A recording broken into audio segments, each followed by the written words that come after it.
I'm back with the car. What is it, Copernicus? Thanks for letting me borrow it. Joe, I got your you're car. late. Have you no concept of time? I should have seen that one coming. Yeah. Let's go. All right.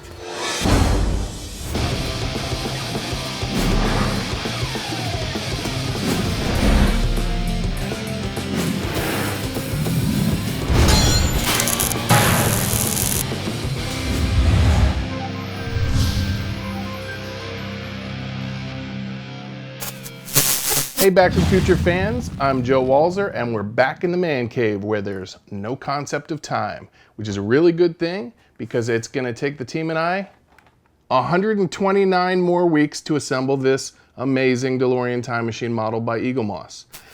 We gotta get started. Doc, you want to go over the parts for this week's issue? My counterpart from the future gave these anti-gravitation boots to Marty McFly. He was always saying how things were heavy in the future. And look, it has a Fife indicator. I haven't even invented that yet.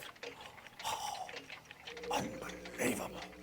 What? Oh, yes, of course. Never mind that now, not now, not now, not now. So the parts for the assembly today are as follows. The driver's side front quarter panel, known as the fender. Another rear illumination signifier. Where did I put that thing? Oh! Found it. Also known as a tail light. And we have a protective side barrier you refer to as trim. Today, my co-host for episode 2 is none other than Mr. Sean Bishop. Hello. One of the things you did for me on the restoration was to restore the original screen-used oil separators. Tell me about that. That was a job. Much like a lot of the other parts on the car, they needed heavy restoration because, time is not kind, ironically enough. So after I had sort of finished banging out all the dents, patching and filling, sanding and painting and polishing, I decided that since they were going to go back on the car and never be touched by anybody again, we should have archival molds of them because they really are beautiful original pieces. And did you bring one to show the class? Maybe I did. Maybe I didn't, Joe. Maybe it's right here. This is an example of a beautiful archival casting that we did fiberglass. So it's nice and sturdy, and it actually, much like the original ones, makes the hollow sound when you hit it, which is very, very nice. So these are just about the cleanest castings we ever could have gotten off of these restored parts, and I'm really, really happy with the way they look. Yeah, I mean, they turned out perfectly, and it was an amazing mold. And you can't get these anymore. You can't get the original ones. No, oil separators are a little hard to find. So we were glad that we could at least make a copy of the original ones that we fixed up. It was a really nice way to sort of send it off. It was a smart thing to do. Thank you. Tell me about the crossover tube. It was in not its best condition. Sort of carelessly repainted in addition to the grime and mishandling it had suffered over the years. The biggest ones that I was excited to do the most, and the ones that I started with, were the flux boxes. Both, front and rear, and they were pretty messed up. I was surprised. They'd seen better days. They had seen better days. So let's go over the parts for issue 2. Yeah. We have the front left quarter panel and the rear left taillight assembly. And actually, you know a bit about the quarter panel. I know a little bit about the quarter panel.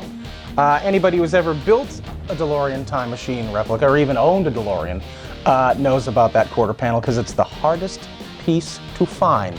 There's an interesting story behind that. Apparently, the front left panel was the first panel to have its original supply exhausted. When the DeLorean company went belly up, sadly, all of the dies that were used to stamp that panel were sold off as scrap. Somebody tracked them down and found out they were being used as anchor weights on commercial fishing vessels. And a couple of photos have surfaced that actually showed them on the decks of the boats, and you can actually see the shape of the die that would stamp the fender, and it's literally sitting among a pile of fish and nets. Now, apparently those dies are at the bottom of the ocean somewhere off the coast of Ireland. Well, let's go diving. I'm afraid of sharks, so no.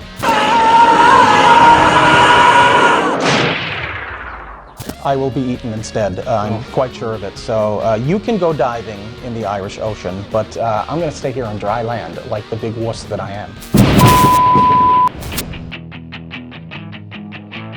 Sean, do you have any favorite stories that came out of the restoration? Yeah, you know what, I do. So my job in the restoration, as you know, we're telling the viewers who may not, was I was sort of your lead fabricator on the stuff that needed to be fixed off the car. So I had 100%. the oil separators, I had the flux boxes. Crossover tube? Yeah, crossover tube, tons of stuff, all out on my floor on any given time. But the first night, it was just like one of those beautiful California nights where it was just cool enough, you know, the sun's just going down.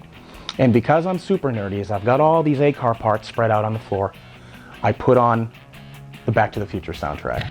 As I pick up the parts, and I'm a little terrified to touch them, but you know, I gotta get started, I'm listening to the music, and as you know, and you Back to the Future fans, Zemeckis will often put in a barking dog sound effect, you know, sort of throw that in.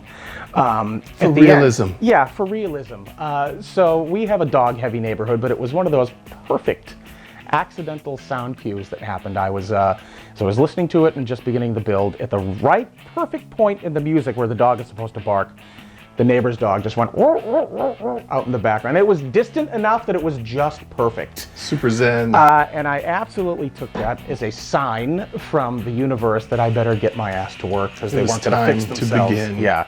So I picked it up and started sanding and building, much like we're going to do with this.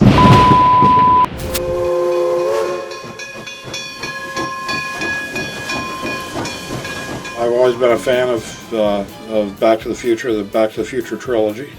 Hi, I'm Brian Bingham, and welcome to my latest creation, Hill Valley the Model Railroad. Ordinarily, I guess I should apologize for the crudity of the model and not building it to scale or painting it, but obviously I've pretty well handled all of that.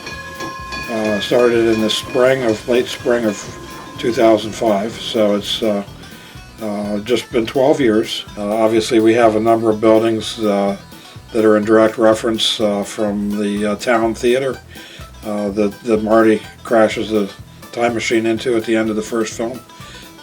We have Lou's Diner, we have a Western Auto, we have a Delgado Mine, we have a hovering DeLorean, we have a Biff colliding with a manure truck. It just goes on and on and on.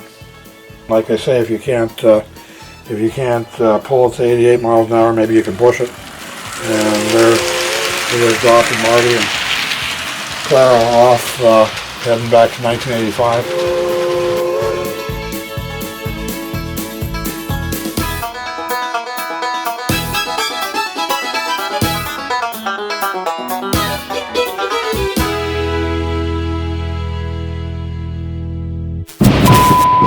So I just wanted to show you this real quick before we get started with yours. So this is how it comes in the blister pack with the parts and a magazine. Love it. A nice little shout out. Oh, You're on the package? well, I'm It's on not. every package? This is your name. I'm pretty sure you're the Joe Walser My that name they're shows referring up to. once or twice. This is the type of thing that I'd pore over for hours as a kid. I can't wait to get to the build. All right, so you ready to build this thing? I am very ready to build this All thing. right, part 2 belongs to you. Loves me a good number 2.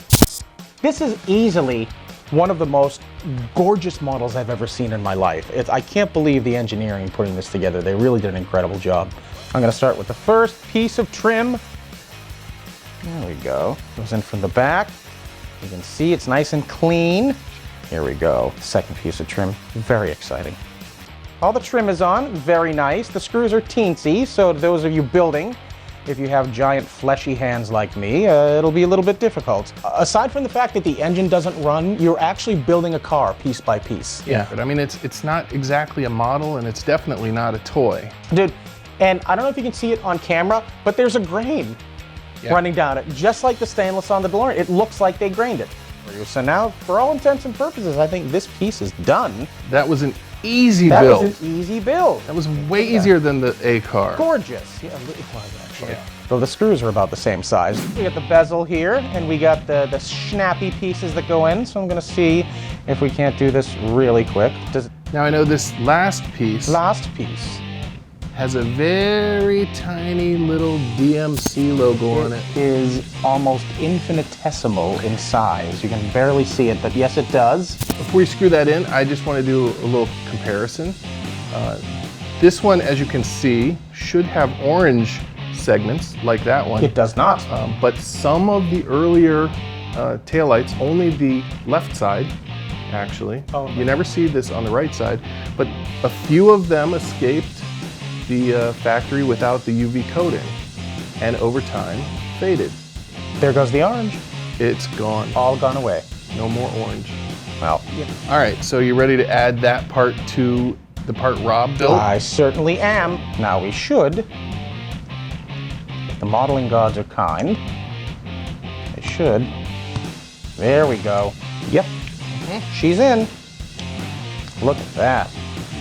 We'll put bezel back the in. bezel back in. Here we go. Snaps in. Very satisfying sound, model builders out there. Now look at that. That is a thing of beauty. Perfect. So now comes the signing. The signing part? Listen to that. Nice. Perfect. Nice. And now, are you ready to take the pinball challenge? I think I am.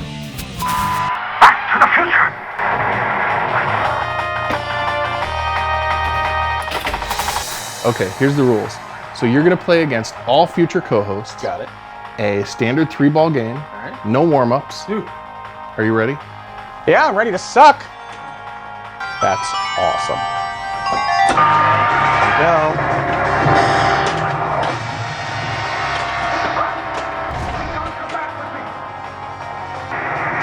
Ah, lost my first one.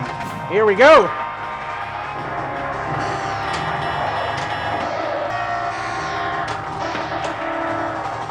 Oh. Ah.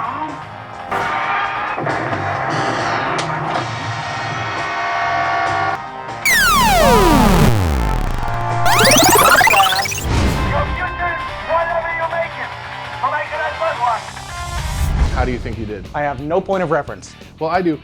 You beat Rob Klein. I did? So far, you are the co-host champion of the world. Nice! 2 episodes in, I will be dethroned by episode 3. Sean, I appreciate you coming by. Brother, and always helping good to me see you. out.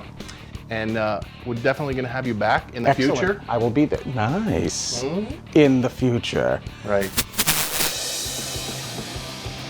In the next episode of No Concept of Time, Joe and the team will discuss the front, driver's side Goodyear Eagle GT tire and wheel assembly, which insulate the time machine during temporal displacement.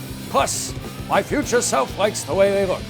I prefer a nice set of white walls. If you want to build your own time machine, click the Eaglemoss link in the description. And be sure to like this transmission and subscribe. Your future may depend on it.